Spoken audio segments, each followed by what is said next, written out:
අයිබෝන් හැමෝටම අද අපි Android 13 වෙනි ලෙසන් එක. ඉතින් අපි කලින් වීඩියෝ එකේදී කතා කරේ data model ගැන. අද වීඩියෝ එකේදී අපි ඊට වඩා එක ස්ටෙප් එකක් ඉස්සරහට යනවා.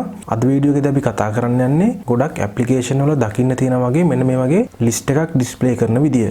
ඉතින් මේ විදිහේ ලිස්ට් එකක් ඩිස්ප්ලේ කරද්දී අපි කරන්න ඕන ස්ටෙප්ස් ටික තමයි අද වීඩියෝ එකේදී ප්‍රධාන වශයෙන් කතා කරන්නේ. ඒ වගේම මෙන්න මේ පේන ලයින් ටිකෙන් කෝඩ් ලයින් ටිකෙන් කියවෙන දේවල් ටික තමයි ප්‍රධාන වශයෙන්ම අපි කතා කරන්න යන්නේ.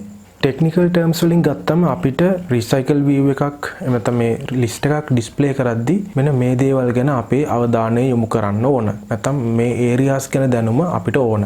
පළවෙනි එක තමයි array list, දෙවෙනි එක තමයි recycle view, තුන්වෙනි එක recycle view adapter, හතරවෙනි එක තමයි layout manager. array list මේක තමයි අපේ පළවෙනි කෝඩ් ලයින් එක උනේ. ඔයා arrays ගැන දන්නවා. arrays කියලා කියන්නේ ඕනම programming language එකක එකම වගේ data ටිකක් සමහරලාට වෙනස් වගේ data වෙන්නත් පුළුවන්. repeat වෙවි නැවත නැවත අපිට access කරන්න ඕන නම් පාවිච්චි කරන data structure එකක් තමයි arrays කියලා කියන්නේ. ඉතින් සරලවම අපිට Java වලදී මෙන්න මේ විදිහට පුළුවන් array එකක් define කරගන්න. මුලින්ම තියෙන්නේ empty array එකක් define කරගන්න විදිය. ඊගාවට තියෙන්නේ dataත් එක්කම array එකක් define කරගන්න විදිය.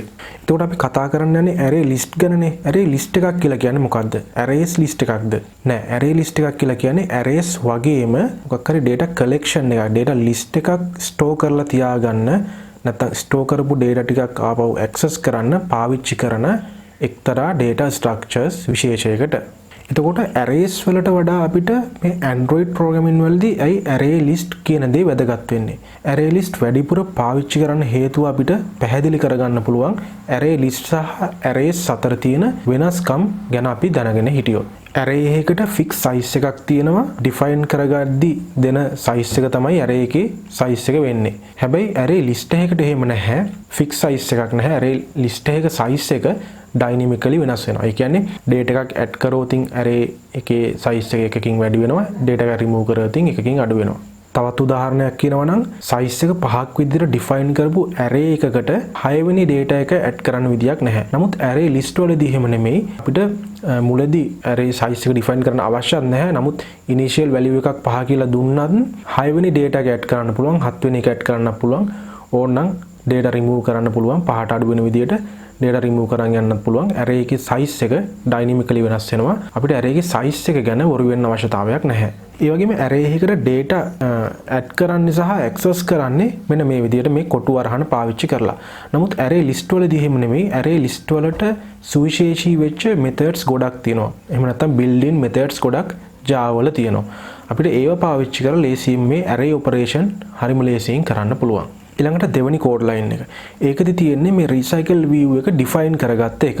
ඉතින් අපි කලින් වීඩියෝ වලදී මේ කොහොමද XML එකේ තියෙන views Java file එකේ initialize කරගන්න කියලා කතා කරා.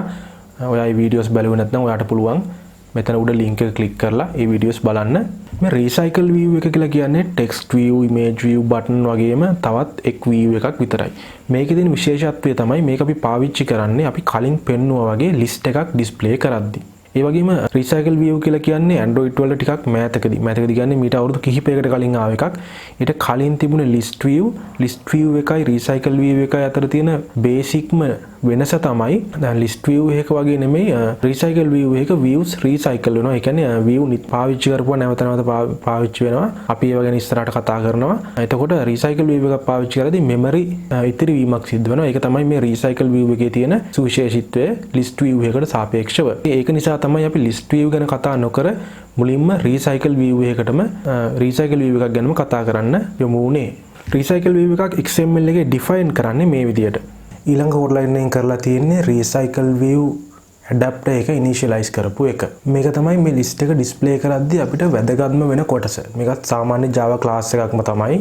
මේ adapter class එක පාවිච්චි කරලා තමයි list එක අපිට ඕන විදියට display කරන්නේ, list එකට data bind කරන්නේ, මේ හැම දෙයක්ම කරන්නේ මේ adapter class එක පාවිච්චි කරලා. මේ list එක දැක්කම ඔයාලට පේනවා data ටික වෙනස් වුණත් එකම හැඩයක් නැවත නැවත repeat වෙනවා. මෙන්න මේ වගේ මේ නැවත නැවත repeat වෙන එක unit එකකට අපි කියනවා card එකක් කියලා. මේ card එකක් කියන එකත් සාමාන්‍ය XML layout file එකක්ම තමයි. සරලව කිව්වොත් මේ card එකේ views තියෙන විදියට අපි වෙනමම XML file එකක් හදා ගන්න ඕන. ඉතින් ඇඩැප්ටර් ක්ලාස් එකේ ජොබ් එක තමයි මේ හදපු කාඩ් එකට එහෙම නැත්නම් XML layout ෆයිල් එකට data ටික ඒකේ තියෙන views වලට data ටික bind කරලා ඒ එක් bind කරපු කාඩ් ටික පිළිවෙලකට තියාගෙන ඉඳලා අපිට අවශ්‍ය වෙලාවට අවශ්‍ය පිළිවෙලට හදලා දෙන එක තමයි මේ ඇඩැප්ටර් ක්ලාස් එකේ ජොබ් එක වෙන්නේ.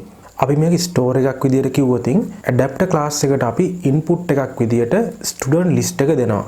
ඊට පස්සේ ඇඩැප්ටර් ක්ලාස් එකේ ඇතුළේදී ස්ටුඩන්ට් ලිස්ට් එකේ පළවෙනි ඔබ්ජෙක්ට් එක ගන්නවා. ඒක මේ XML ෆයිල් එකට එහෙම නැත්නම් කාඩ් එකට data ටික සෙට් කරනවා. ඒක යා RAM එකේ සේව් කරලා තියා ගන්නවා.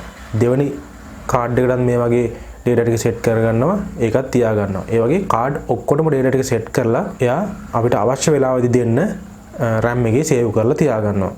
මෙතෙන්දී ඇත්තටම data ඔක්කොම කිව්වට data ඔක්කොම set කරන්නේ නැහැ. මෙතෙන්දී set කරන්නේ අපිට screen එකේ පේන සීමාවේ තියෙන data ටික විතරයි. ඒක තමයි මම අර කලින් කිව්වා වගේ recycle view එකේ recycle view adapter එකක තියෙන විශේෂත්වය. අනිත් data ටික load වෙන්නේ අපි පහළට scroll කරවතින් විතරයි. ඉතින් අන්න ඒ හේතුවෙන් හින්දා අපේ memory ඉතුරු වෙනවා. ඒකෙන් අපේ phone එකේ performance වැඩි වෙනවා. ඉතින් ඊගාව code line එකට යන්න කලින් අපිට recycle view adapter class එක ගැන ගොඩක් දේවල් ඉගෙන ගන්න තියෙනවා. මම කලින් කිව්වා වගේ මේ data bind වෙන එක ඉබේට වෙන්නේ නැහැ. ඉතින් අපි මේ හැම එකටම කෝඩ් ලියන්න ඕන.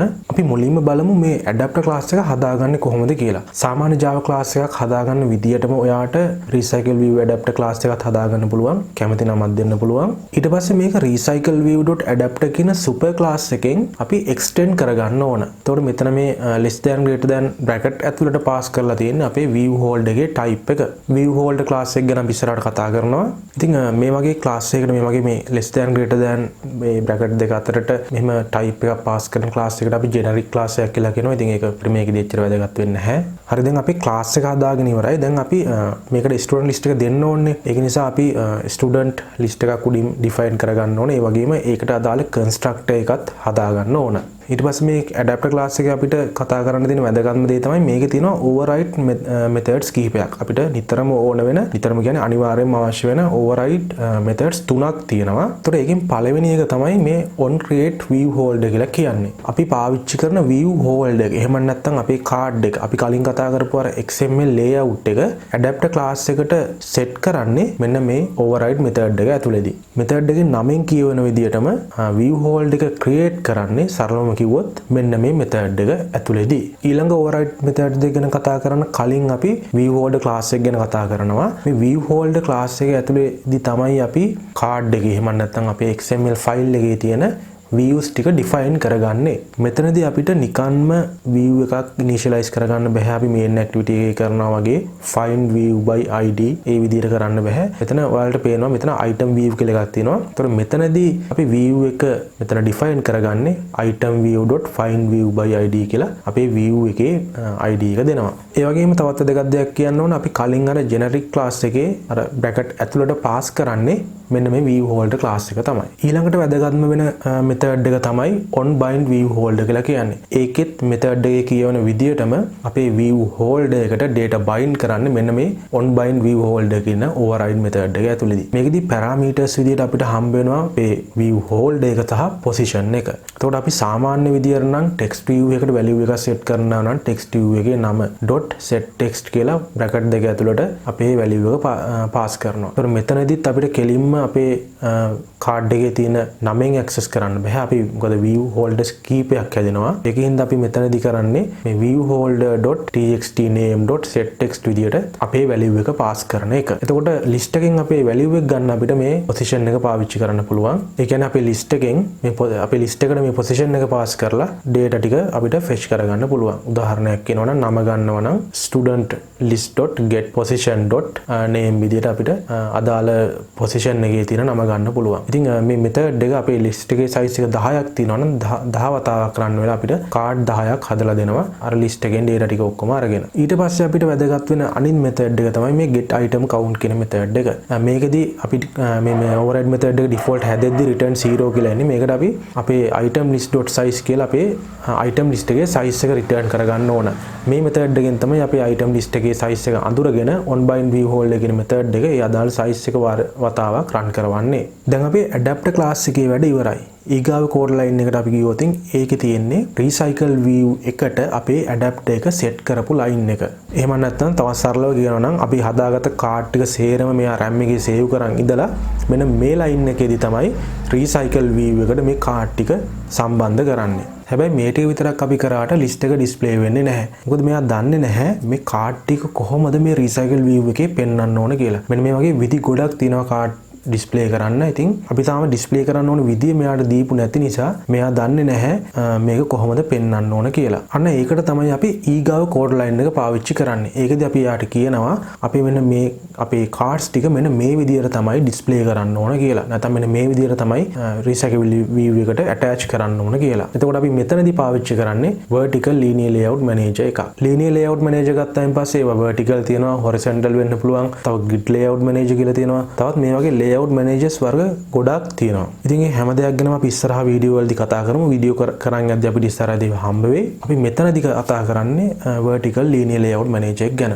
සාරාංශයක් විදිහට ගත්තාම අද වීඩියෝ එකේදී අපි කතා කරේ list එකක් කොහොමද මේක display කරන්න කියලා. එතකොට මුල්ම code line එකේ ඉඳන් පටන් අරගෙන step by step ඇවිල්ලා recycle view adapter class එක ඇතුළට ගිහිල්ලා ඊට පස්සේ ඒ class එකේ step by step ගිහිල්ලා අවසානට recycle view එකට adapter එක set කරලා ඊට පස්සේ ඒකට linear layout manager එකක් හරි මොකක් හරි layout manager එකක් set කරලා අපේ වැඩේ ඉවර වුණා. ඉතින් අද වීඩියෝ එකේදී ගොඩක්ම ફોකස් කරේ තියරි කියලා දෙන්න විතරයි.